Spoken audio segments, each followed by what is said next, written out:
다양한 분야의 전문가를 초청해 전문 지식을 전해드리는 전문가 초대석. 여러분 인생의 터닝포인트, 김효지의 성공의 키 시간입니다.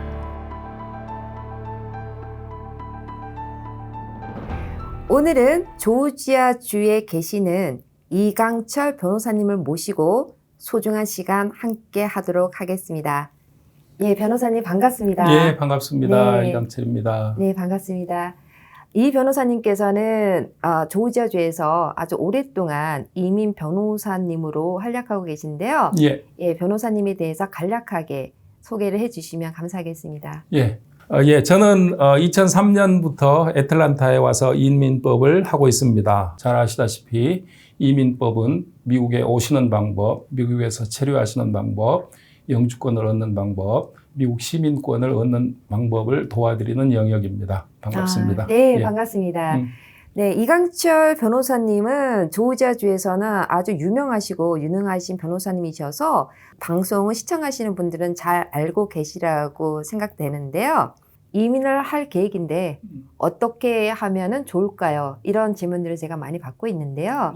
오늘 이 시간에는 슬기로운 미국 체류와 이민에 대해서 반드시 알아야 되는 정보에 대해서 변호사님께 좀 여쭤보고자 합니다.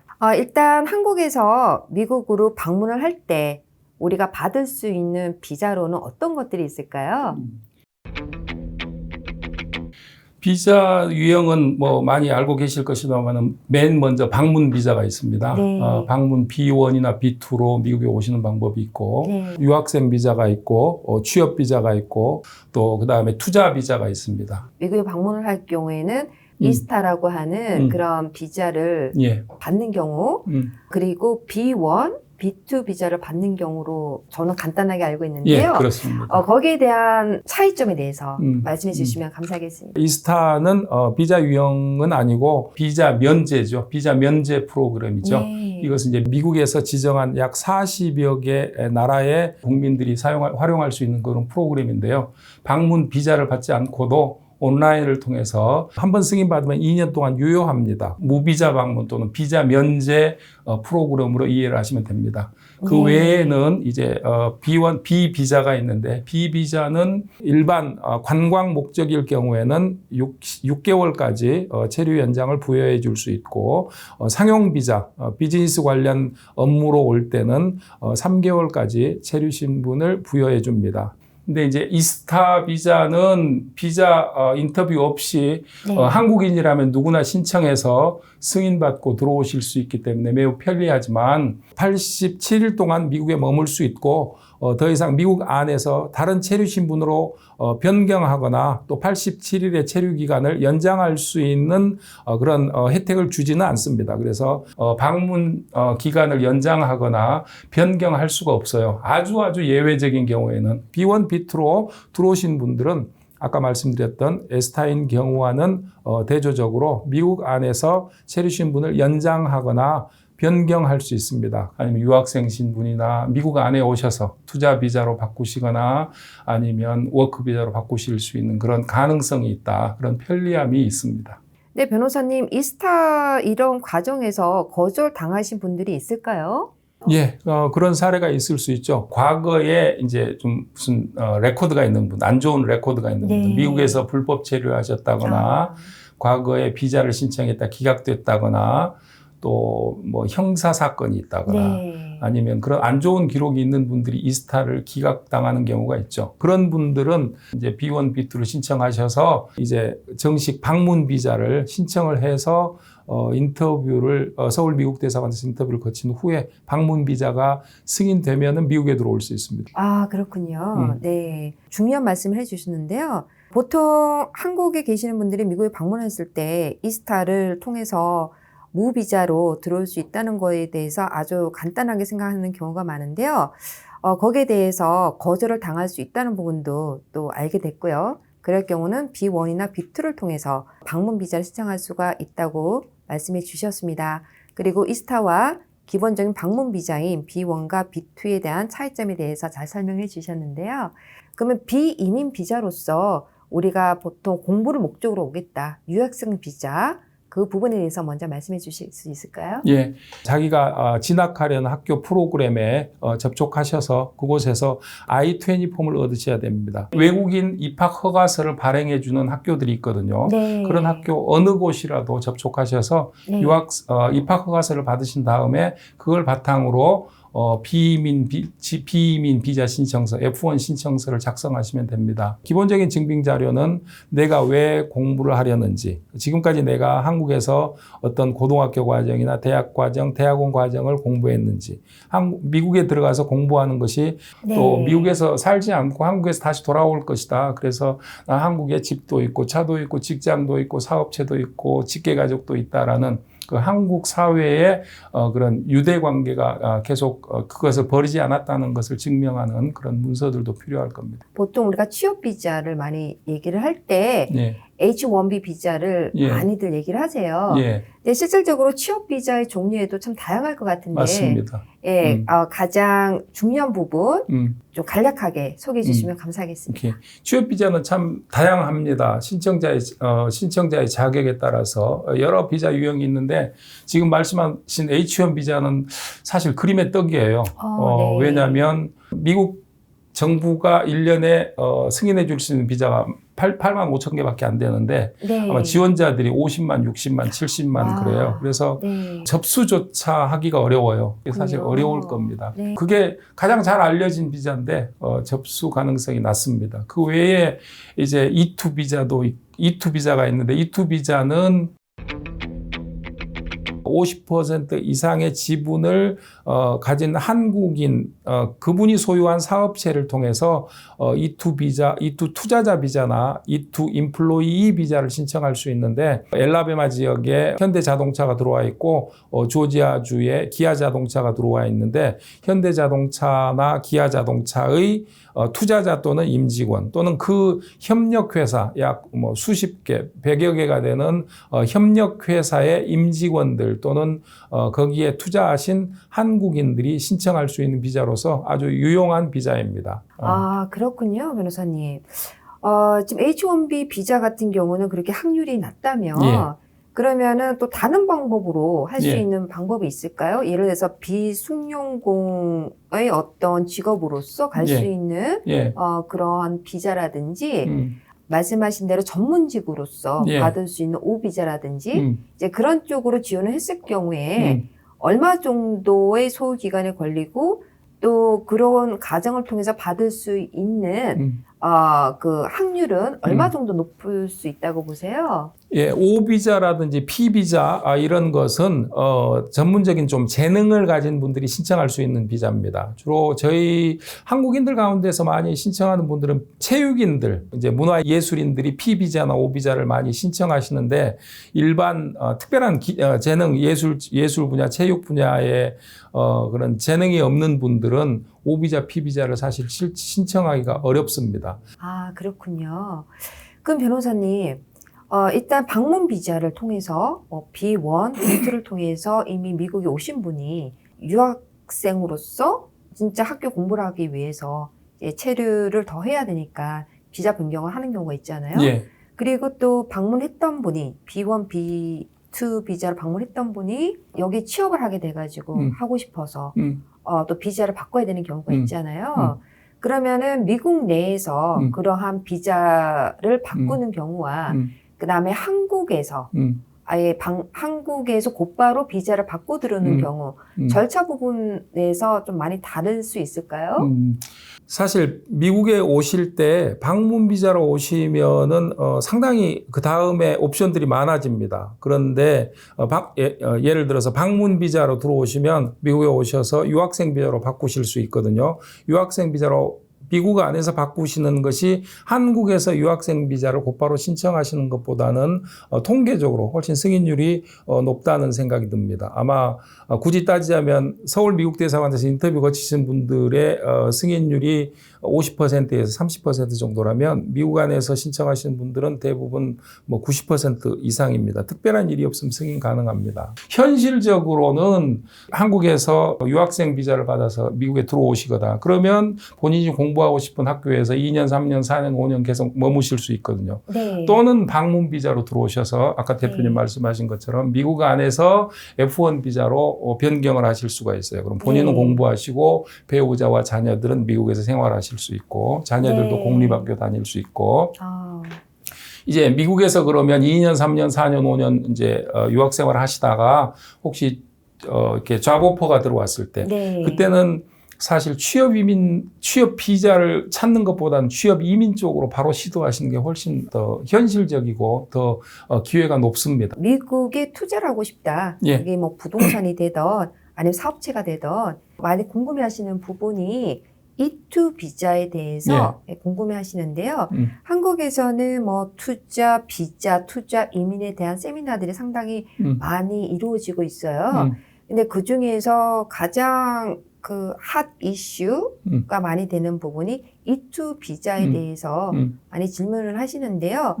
E2 비자를 받기 위해서는 그게 개인 자격으로 미국에 투자할 경우 예, 얼마 정도의 비용으로 가능하며 어떠한 체계를 거쳐서 E2 비자를 유지할 수 있고 그리고 거기에 대한 어떤 혜택이라든지 그런 부분에 대해서 설명을 해주시면 감사하겠습니다. 예. 서울 미국 대사관의 E2 승인 요건과 미국 이민국의 승인 요건이 상당히 차이가 납니다. 예를 들어서 서울 미국 대사관의 E2 승인 요건은 약 투자 금액을 25만 불, 30만 불 정도, 그 다음에 고용 직원이 한 5명, 6명, 5명에서 10명 정도인 반면 미국 이민국을 통해서 E2 신분을 신청해서 받을 때는 약 10만 불에서 15만 불 투자, 또 직원들 3명, 4명, 5명 정도로 약 절반 정도의 요건입니다. 특별히 원리적인 차이가 있는 것은 아니고 통계적으로 그런 차이가 있습니다. 아, 그렇군요. 그럼 변호사님, 예를 들어서 미국에서 부동산하고 관계가 되는 부분이 또 가장 중요한 부분이 자산 관리 쪽인데 예. 이제 프로퍼리 매니지먼트의 경우에는 프로퍼리 매니저를 우리가 고용해야 되고 예. 거기에 따르는 또 다른 직원분을 고용을 해야 되는 입장인데 그렇죠. 예. 그럴 경우 이윤 창출을 하고 그러한 직원분들한테 충분히 월급을 지불할 수 할 있는 일을 줘야겠, 할 일이 있는 비즈니스를 마련하셔야겠죠. 네, 예. 그런 경우는 E2 비자가 가능할 수도 있는 건가요? 가능하죠. 당연히 가능한데 조금 그냥 단순히 뭐 건물이나 집을 사놓고 렌트만 얻는 이것은 매우 소극적인 방법이고 한두 사람이면 되는 그런 사업 구조이기 때문에 그것보다는 좀 더 많은 사람을 고용을 해서 예를 들어서 부동산에 투자를 해 두시면서 관리를 한다든지 뭐 수리를 한다든지 이런 식으로 조금 부대 사업을 거기다가 어태치를 하면은 아마 E2 사업체로서 승인을 받을 수 있지 않을까 생각합니다. 그리고 변호사님 설명하는 과정에서 좀 궁금한 게 생겼는데요. 왜 E2 비자를 심사를 하는 과정에서 미국에 체류하면서 E2 비자를 신청하는 것과 한국에 거주하면서 E2 비자를 신청하는 경우에 그 차별화가 좀 있는데 그런 이유는 뭔가요? 저는 그건 이제 통계입니다. 어떤 규정이 따른 게 아니고 영사들은 좀 더 높은 수준을 요구하시는 것 같고 이민국에서는 좀 더 낮은 걸 요구하고 그냥 경험에서 나온 통계고 어떤 원리 차이는 없습니다. 그런 거군요. 예. 네, 감사합니다. 그래서 앞에서도 변호사님께서 설명을 해주셨는데요. 우리가 보통 미국에 체류했을 때 받을 수 있는 비이민 비자로서 H-1B 비자에 대해서 언급을 했었는데 그럴 경우에 실질적으로 그런 비자를 승인해서 받을 수 있는 확률이 굉장히 낮다고 말씀하셨는데 차라리 그런 경우보다 이런 취업을 통한 영주권 신청이 더 좋을 수 있다고 언급을 해주셨는데요. 미국에 이제 이민을 하고 싶다고 결심한 분들께서 취업을 통해서 영주권을 받을 수 있는 부분이 있을 텐데 그 부분에 대해서 간략하게 설명해 주시면 감사하겠습니다. 예. 큰 구분을 말씀을 드리자면 가족 초청 이민이 있고 취업 이민이 있고 또 투자 이민이 있습니다. 네. 아마 가족 초청 이민은 부모님이나 형제 자매나 뭐 자녀가 미국 시민이어야 된다, 영주권이어야 된다라는 그런 혈연 관계가 있어야 되기 때문에 보통의 미국에 이제 혈육이 없는 분들은 전혀 신청할 수가 없죠. 그런 네. 분들이 취업 이민을 신청하시는 것이 가장 현실적이고 실제적인 방법입니다. 1순위, 2순위, 3순위, 4순위, 5순위로 나눠집니다. 5순위는 네. 사실 투자 이민이니까 빼고 네.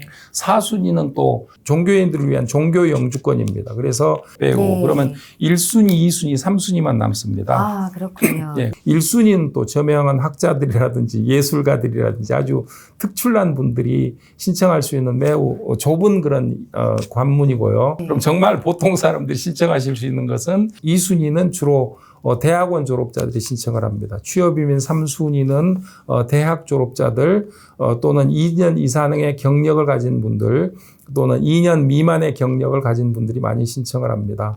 그러면은 어떤 서류가 필요하고 어떤 절차를 거쳐서 이러한 영주권을 마지막에 받을 수 있을까요? 취업 이민에 대해서 설명을 드리면 이제 대부분 잡오퍼가 있어야 됩니다. 네. 잡오퍼라는 건 자기를 고용해 주기를 원하는 미국의 회사가 있어야 된다는 말입니다. 네. 그래서 미국 회사로부터 잡오퍼를 받고 나면은 이제 뭐 보통 그 단계에서 이제 이민 변호사들한테 의뢰를 합니다. 네. 그러면 이민 변호사들이 이제 연방 노동청에 접촉을 해서 네. 프리베일링 웨이지라고 최저 임금이 얼마 되는지를 신청을 하고 네. 거기 연방 노동청에서 7개월이나 8개월 뒤에 답변이 오면 스폰서 회사 이름으로 구인 광고를 내고 구인 광고를 내서 이제 미국인 지원자가 없었을 때 네. 그때 이제 외국인 지원자 또는 한국인 지원자를 위해서 취업 이민을 시작해 줄 수 있습니다. 아, 그렇군요. 연방 노동청 과정이 1단계 과정이고 네. 이민국 과정이 2단계 과정, 3단계 과정입니다. 2순위, 3순위에 따라서 그 하위 카테고리가 또 몇 개 있는데 2순위인지 3순위 중에서 하위 카테고리 1, 2, 3 중에 어디에 속하느냐에 따라서 빠르게 진행되면 한 2.5년 아니면 네. 한 5년, 6년까지 진행이 됩니다. 아, 그렇군요. 예. 네. 지금까지 경험을 통해서 하셨을 때 거의 다가 이런 3순위가 많으셨나요? 예, 3순위가 제일 많죠. 네, 예. 네. 그렇군요. 3순위는 대학 졸업자가 신청할 수 있고 네. 2년 이상 경력 있는 분들이 신청할 수 있고 네. 심지어 무경력자도 신청할 수 있습니다. 아, 그렇군요. 무경력자는 아마 들어보셨겠지만 닭공장 같은데 닭공장으로 신청하는 것들을 이제 무경력 신청이라고 합니다. 그런데 의외로 많습니다. 닭공장으로 신청하시는 분들이. 야, 저런 힘든 일 누가 하나 그런데 우리 주위에 있는 교회에서 만나는 분들, 이웃에서 만나는 분들 닭공장 신청하셔서 잘 살고 계시는 분들 많아요. 그렇군요. 예. 네네네. 그러면 변호사님, 이 경우도 미국 내에 거주하면서 영주권 신청해서 받는 경우와 한국에서 신청해서 영주권을 받고 미국에 들어오는 경우에 어떤 차이점이 있을까요? 차이점이 있죠. 네. 항상 두 경로는 많은 차이점이 있습니다. 취업이민 같은 경우에는 미국 안에서 오셔서 신청하시는 게 훨씬 더 안전하고 승인율이 더 높은데 네. 이제 그럴 경우에는 여기에 장기 체류 신분을 유지해 줘야 된다. 중간 단계로서. 네, 그래서 네, 아까 네. 유학생 신분이나 단기 취업 비자를 확보해서 여기에 2년, 3년, 4년, 5년 정도 머물러 줘야 된다. 네. 취업 이민 과정이 진행되는 동안 여기에 합법적으로 체류해야 하기 네. 때문에. 그래서 방문 비자로 들어오셔서 유학생 비자로 바꾸셨거나 아니면 아예 유학생 비자로 미국에 들어오신 분들이 여기에서 잡오퍼를 받은 다음에 취업이민 2순위나 3순위로 영주권을 신청해서 승인받은 분들이 제 생각에는 매우 한 7, 80%는 그 정도 될 것 같아요. 그렇군요. 나머지 이제 1, 20%는 뭐 다른 카테고리로 신청하셨거나 아니면 한국에서 바로 들어오셔서 신청하신 분들인데 한국에서 신청하는 경우에는 가능성이 조금 낮습니다. 물론 많은 분들이 승인받지만 특별히 그 이유는 그 신청자와 스폰서 간의 그런 비공식적인 유대 관계, 혈연 관계, 친인척 관계, 뭐 선후배 관계, 뭐 이런 그런 우호적인 관계가 미리 형성되어 있으면 미국 영사들은 그 영주권 신청을 허위 또는 사기라고 봅니다. 왜냐하면 영주권 신청의 근본 취지는 외국인에게 기회를 주려는 것이 아니라 취업 기회에 장애물을 둔 과정이거든요. 예를 들어서 뭐 간단하게 말씀드려서 내가 미국 회사를 고용하고 있으면 내가 아무나 데려다가 내 직원으로 쓸 수 있어야 되는데 미국 정부가 못하게 해요. 왜냐하면 네. 아메리카 퍼스트 정책 때문에 그렇거든요. 아, 미국인 그렇군요. 먼저 써라. 네, 네. 아니면 영주권자 먼저 써라. 네, 네. 왜 외국인을 쓰느냐? 외국인 쓰지 마라. 네. 그러니까 H1 비자 같은 것도 외국인의 그런 젊은 인재들이 굉장히 많은데, 네. 그러니까 몇 년만 쓰고 내보내려는 거죠. 그러니까 아. 그 절충적인 그런 결론이 나온 것이지만 취업 영주권 같은 경우에도 미국인 고용주가 말이 편한, 그리고 일 잘한, 성실한, 부지런한 한국인 유학생을 데려다 쓰고 싶지만 못 쓰게 해요. 왜? 미국인을 먼저 써야 되기 때문에. 네. 근본 과정 가운데 뭐가 있냐면 구인 광고를 내서 미국인들이나 영주권자에게 먼저 구인의 기회를 준 다음에, 구직의 기회를 준 다음에 그 사람들이 없을 때 외국인을 위해서 취업 영주권을 신청할 수 있게 해주는 거거든요. 사실 후순위로 돌린 거예요, 외국인을. 아, 그렇군요. 예, 그래서 구인 광고를 낸 다음에 지원자가, 적격자 또는 지원자가 없어야 된다라는 전제 조건이 있어요. 네. 근데 이제 이민국에서는 그 과정을 크게 까다롭게 심사하지는 않는데 네. 서울 미국 대사관 인터뷰 과정에서는 그걸 상당히 까다롭게 심사해요. 어. 당신 서울에서 대학을 졸업했는데 애틀란타에 있는 둘루스에 있는 작은 그 회사를 어떻게 알게 됐느냐. 네. 알고 보니까 너 선배구나. 선후배 관계구나. 어. 아니면 너 거기 살고 있는 누나의 친구구나. 네. 아, 이것은 바이어스가 있어서 안 돼. 어. 너가 거기에 취직함으로 인해서 미국이 한 사람의 구직 기회가 박탈됐잖아. 그런 이유로 인해서 그 사람이 한국의 그 시골에 있는 사람이 미국의 둘루스 이 작은 도시에 있는 특정 업체를 알고 지원하고 인터뷰하고 셀렉트된 과정에 조금의 바이러스라도 있으면 네. 케이스를 그냥 기각시켜버려요. 와. 예, 그렇군요. 그런 위험성이 있기 때문에. 그래서 네. 인터뷰라는 게 사실 굉장히 부담스러워요. 그렇죠. 예, 그래서 네. 그 인터뷰 과정이 있어서 저희들도 가능하면은 그 과정을 피하기 위해서 유학생 신분으로 오시든지 아니면 방문 비자로 오셔서 시일이 충분히 지난 다음에 유학생 신분으로 오셔서 여기에서 신청하십시오라고 말씀을 드려요. 왜냐하면 네. 여기는 기업도 한국의 기업이 천지고 맞아요. 또 지원자들도 한국인들이 천지기 때문에 맞습니다. 이민자들이 특별히 너가 이걸 어떻게 알게 됐냐라고 묻지를 않아요. 네. 이민국 심사관들이. 네. 특별히 속이려는 게 아니라 네. 묻지도 않기 때문에 그런 비공식적인 관계가 그냥 좀 쉽게 넘어가는 경우가 있거든요. 아, 그래서 그렇군요. 그런 눈에 안 보이는 아주 근본적인 좀 허들이 있습니다. 아, 그렇군요. 미국에 우리가 들어오는 것 자체가 상당히 알고 보면 없지가 않잖아요. 그렇죠. 이스타부터 시작해서 뭐 B1, 음. B2가 있고 그럼 방문으로 와서 유학생 비자로 바꿀 수도 있고 뭐 취업 비자로 바꿔서 유지하면서 취업 이민을 할 수 있는데 그럴 경우에는 이러한 심사 과정이라든지 그리고 이민국 자체의 실제 심사 조건은 그렇게 까다롭지 않다라는 말씀을 해주셨는데 그것이 또 한국에서는 영사의 어떤 입장에서 심사를 하다 보니까 많이 차이가 난다는 거를 말씀해 주셨는데요. 사실 또 그 차이점이 나는 이유에 대해서 또 설명을 드렸을 때는 상당히 또 합리적인 것 같아요. 맞아요. 예, 미국인으로서 맞습니다. 진짜 아메리칸 퍼스트인데 미국인에게 먼저 취업의 자격을 주는 것이 또 어떻게 보면 합당한 거잖아요. 맞습니다. 예. 그러나 우리가 또 한국인으로서 봤었을 때는 정말 쉬운 방법이 있었구나. 네, 오늘 너무 소중한 그런 말씀을 해주셨는데요. 우리가 영주권을 이런 식으로 해서 취득을 했어요. 영주권을 받고 나서 또 해야 되는 부분이 있을까요? 영주권을 얻고 나면은 한국 정부에 이제 통보해 주면은 한국 정부에서 행정해 나가는데 좋을 것 같습니다. 그 네. 외에는 미국 시민권자로서 누릴 수 있는 거의 대부분의 권리, 선거에 나간다든지 연방 공무원이 되는 것 말고는 미국에서 누릴 수 있는 자유들은 다 누릴 수 있는 것 같습니다. 공식적으로 보고를 하지 않았을 경우, 예. 예, 그럴 경우에 어떠한 어떤 페널티라든지 뭐 그런 것들을 내야 되는 그런 의무가 있나요? 특별한 불이익은 제가 없는 것으로 합니다. 한국에서 행정하기 좀 부실해지겠죠. 방문 비자를 받아서 한국을 떠났는데 네. 미국으로 간 것 같은데 지금 미국에 있는지 남미로 옮겼는지 뭐 네. 죽었는지 살았는지 모르기 네. 때문에 네. 예, 그 교포 집계하기 어려운 거죠. 숫자 집계하기. 네. 그러니까 그런 누구에게 거군요. 물어봐도 애틀란타에 뭐 한국인이 10만이 사시는지 7만이 사시는지 네. 모르는 이유가 뭐예요. 다들 그 등록을 게을리하시기 때문에 아. 한국 정부가 네. 가늠할 수밖에 없죠. 그러니까 다른 간접적인 수치를 통해서 불이익은 없습니다. 증거 안 그런 하셔도. 거군요. 예. 네. 그러면 어떤 경로로서든지 영주권을 받고 나서 얼마 정도가 지나야지 미국 시민권 신청을 할 수가 있나요?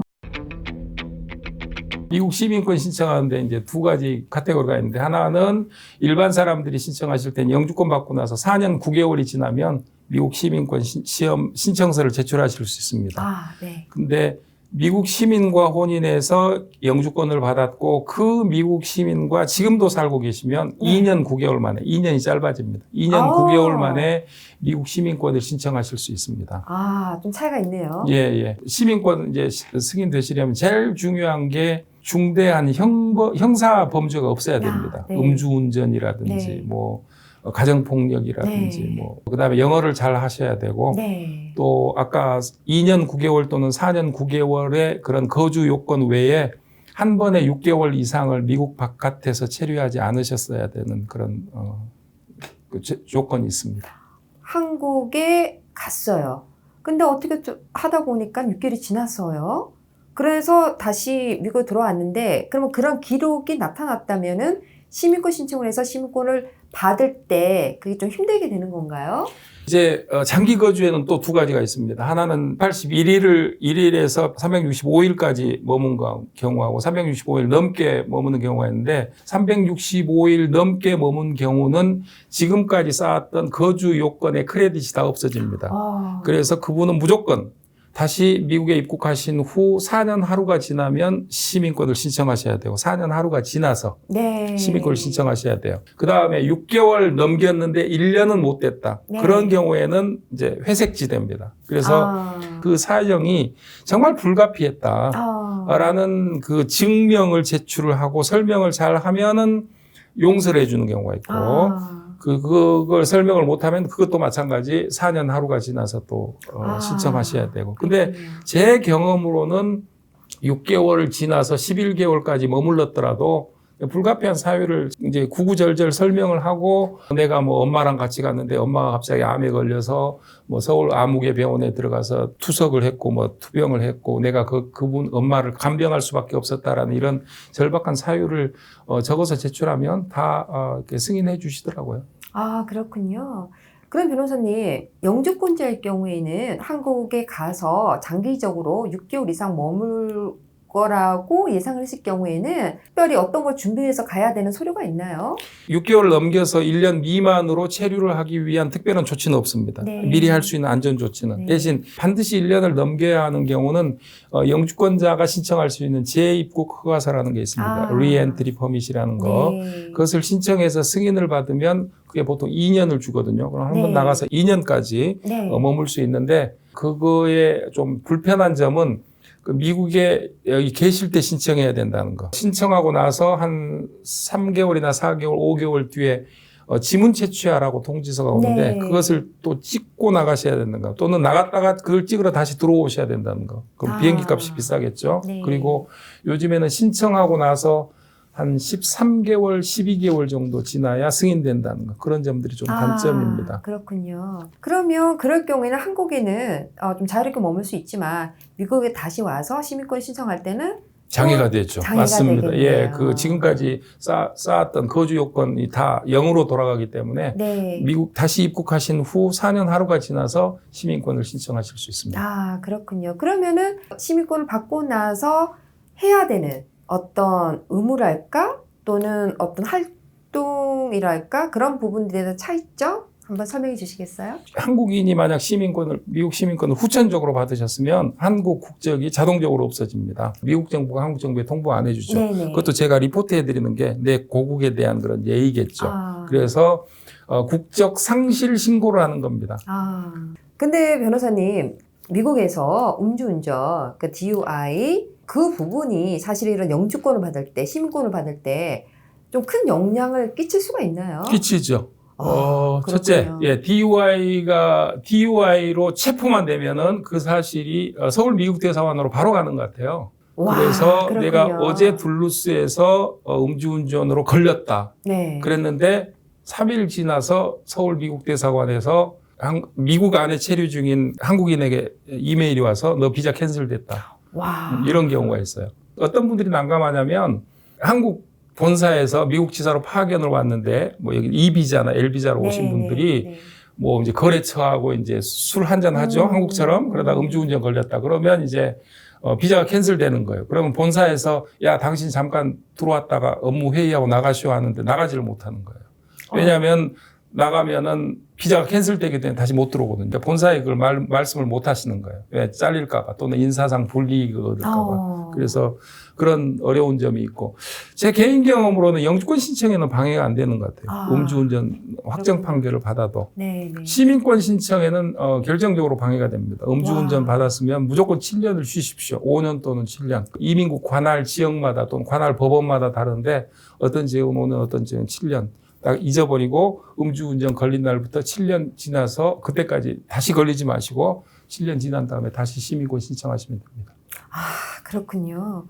네, 변호사님, 미국이 이런 DUI, 이런 음주운전에 대해서 다른 나라에 비해서 좀 강력한 부분이 있지 않나요? 당연히 그렇죠. 미국은 거의 음주운전은 살인행위, 준살인행위로 간주하는 것 같고 한국에서는 술 한잔 먹었는데 뭘 그걸 그렇게 문제 삼느냐 이렇게 문화적인 그걸 받아들이는 문화적인 차이가 있다는 생각이 듭니다. 오늘 너무 재밌는 시간이었고요. 그런데 이 딱딱할 수 있는 부분을 너무 재미있게 그리고 쉽게 설명해 주셔서 정말 감사합니다. 예, 감사합니다. 예, 비자나 영주권에 대한 이 개념을 조금 바꿔주셨으면 좋은 게 비자는 외국인을 환영하는 제도가 아닙니다. 사실 입국을 방해하는 제도입니다. 영주권도 마찬가지입니다. 아까도 설명드렸지만 자격을 갖추었다고 해서 다 주는 것이 아닙니다. 이것은 외국인은 사실상 미국에 들어올 권한이 없는데 여기에 미국은 사실 뭐 돈도 많고 사람도 많고 기회도 많고 여러 문화적으로도 1등을 달리는 나라이기 때문에 누구나 들어오고 싶어 하거든요. 그래서 들어올 수 있는 사람을 이렇게 차별하고 한정하고 장애물을 두는 제도가 비자 제도이고 영주권 제도입니다. 어떤 영사가 이런 말씀을 하시더라고요. 자기가 비자를 신청을 해서 미국에 들어올 수밖에 없는 그런 사유서를 썼는데 나는 미국을 사랑해요. 나는 미국과 미국인을 사랑해요 라고 쓰는 것에 대해서는 들여다보고 싶지도 않다. 그건 거짓말이다. 오히려 나는 한국을 사랑해요. 나는 한국과 한국민을 사랑하고 나는 한국을 떠날 생각이 전혀 없어요. 그러나 부득이한 사유가 있어서 잠시 미국에 가서 공부를 하거나 일을 하거나 방문한 다음에 다시 돌아올 거예요. 나는 이런 사람이 좋다. 이렇게 쓰셨더라고요. 그렇군요. 예, 그래서 신분 변경을 하시는 과정에서 내가 받아들여지는 것이 당연한 것이 아니라는 사실. 내가 나의 비자가 승인되고 영주권이 승인되는 것은 미국 정부가 나에게 주는 은혜라는 혜택이라는 사실을 기억을 해줬으면 좋겠어요. 미국의 영주권법이나 비자법을 보면 전부 may라는 단어를 많이 씁니다. may approve, may deny. 그러니까 영사들에게 또는 미국 이민국 심사자들에게 재량권을 주는 거예요. 그렇군요. 자격을 갖췄는데 당신 왜 내 비자를 기각했어라고 말할 수 있는 권한이 없는 거예요. 그러니까 자격을 갖춘 사람에 대해서 기각할 수도 있고 자격을 갖추지 않은 사람에 대해서 승인해 줄 수도 있어요. 그것은 영사가 미국 정부를 대표해서 결정하는 거거든요. 미국의 대부분 수프림코트 판례를 보면은 자격을 갖춘 사람이라도 영사가 기각했으면 미국 대통령도 건드릴 수 없다는 그런 판례가 있습니다. 그래서 영사가 갖고 있는 절대적인 권한, 그다음에 비자 승인 또는 기각 과정이 당연히 되는 게 아니다. 내 것이 기각됐다 그래서 그것이 억울하다라고 이렇게 생각을 안 해주셨으면 좋겠어요. 조금 더 여유를 가지고 또 결과에 대해서 겸허한 마음을 가지고 승인됐으면 감사하고 기각됐으면 왜 기각됐는지를 보고 또 한번 미국 법이 허용하는 범위 내에서 다시 한번 시도해보는 그런 여유 있는 마음을 가졌으면 좋겠다는 생각이 듭니다. 이 변호사님, 이 마지막에 이런 그 당부의 말씀, 진짜 한마디로 다 정리가 된 것 같아요. 미국 체류 비자 그리고 미국 이민에 대한 그러한 모든 것들이 오늘 이 변호사님께서 마지막에 해주신 그 당부의 말씀 속에 다 포함되어 있다고 그렇게 볼 수 있을 것 같습니다.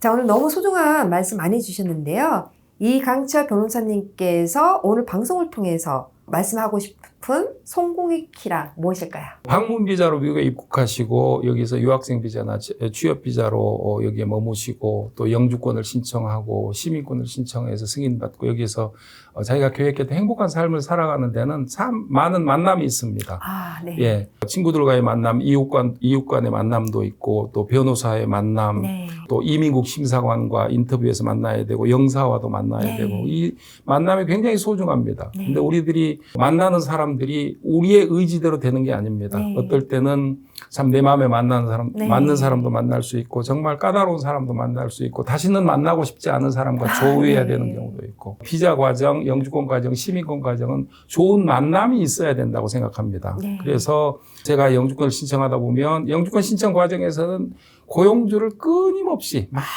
많이 고용주에 대해서 불평을 하시는 분들이 있어요. 근데 몇 년이 지나서 그분이 스폰서가 돼서 저한테 찾아와서는 자기 밑에 있는 영주권 신청자에 대해서 불평을 많이 쏟아놓으시는 분들이 있어요. 그래서 야, 이게 인생이구나 그런 생각을 합니다. 네. 그래서 저는 참 좋은 만남이 정말 필요합니다. 네. 그래서 이런 비자 신청 과정, 영주권, 시민권 신청관에서 만나는 그 옆에 사람들에게 정말 친절하게 대하시고 조금 전에 말씀드렸던 것처럼 좋은 결과가 나오는 것이 인간의 노력만으로 되는 게 아니라는 네. 것. 또 좋지 않은 결과가 나오는 것이 반드시 누군가가 잘못했기 때문에 누군가를 비난하고 그 사람이 법률적인 책임을 져야 되는 문제가 아니라 네. 우리가 최선을 다해서 비자, 영주권, 시민권을 신청하되 또 나오는 결과에 대해서 겸허하고 감사한 마음으로 살아가는 게 성공의 키라고 생각합니다. 오늘 그냥 한마디 한마디가 너무나 가슴에 와닿는 말이고 주옥 같은 그런 말씀을 해주셨는데요. 네, 이강철 변호사님께서 말씀하신 성공의 키, 그거는 바로 따뜻한 마음과 배려와 그리고 감사의 마음이라고 생각이 듭니다. 네. 네. 오늘 바쁘신 와중에도 이렇게 소중한 시간 내주셔서 저희 성공의 키 프로그램에 함께 해주셔서 진정으로 감사드립니다. 예, 감사합니다. 감사합니다. 지금까지 여러분에게 성공의 키를 전달드렸던 김혜지였습니다. 감사합니다. 미국 주류 사회에서 공인하는 미국 부동산 전문가 김효지 대표의 첫 저서 미국 부동산이 답이다.